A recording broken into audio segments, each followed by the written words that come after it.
আমরা আজকের মতো অভিযান শেষ। এখন আসলে জিনিসটা হচ্ছে যে যারা এখানে দরিদ্র প্রীত মানুষ আছে তাদের যে ডিমান্ড আছে বা চাহিদা আছে যে তারা কোথায় কাজ করবে, তাদের জীবিকার বিষয়টা কী হবে। একই সাথে আমাদের বিষয়টা হচ্ছে যে সরকারের রাস্তা দখল করে কেউ যেন জনসাধারণের দুর্ভোগ না ঘটাতে পারে, সেজন্যই আমাদের অভিযান।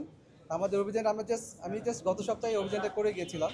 তারপরে আসলে মানুষ পুনরায় একই ধরনের অপরাধগুলো করছে। তো সেটি আসলে আমাদের পক্ষ থেকে সরকারের নির্দেশনা হচ্ছে যে রাস্তা সম্পূর্ণভাবে চলাচলের জন্য উন্মুক্ত রাখতে হবে। রাস্তা দখল করে কোনো কিছু করা যাবে না।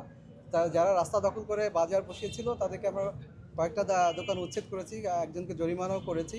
তো তারপরে আসলে বাস্তবতার দিক থেকে দেখা যাচ্ছে যে এখানকার যারা আমি ঠিক কাউকে তো চিনতে পারবো না বা বলতে পারবো না, এখানকার যারা স্থানীয় লোকজন বা জনগণ আছে, কিছু মহিলা আছে, তারা বলছে যে তারা কি করবে, তাদের জীবিকার তাগিদে তাদের করার কিছু নাই, তাদের কিছু করার অপশন করে দিতে হবে।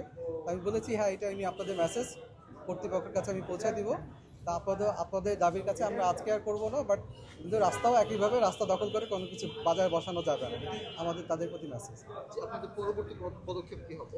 না, আমাদের এটা তো কন্টিনিউয়াস প্রসেস। কোনোভাবেই যদি সরকারের যে কোনো রাস্তা বা কোনো জায়গা অবৈধভাবে দখল করে রাখে, এটা আমরা পর্যায়ক্রমে সবসময় উচ্ছেদ কার্যক্রম পরিচালনা করে থাকি। তো ভবিষ্যতে একইভাবে চলবে। বাট জনগণ হিসেবে এটা তো জনগণ তো সরকারেরই অংশ, তাদের কোনো দাবি দেওয়া থাকলে সেটি ওর কর্তৃপক্ষের সাথে আলোচনা হতে পারে। তারা জানাচ্ছিলেন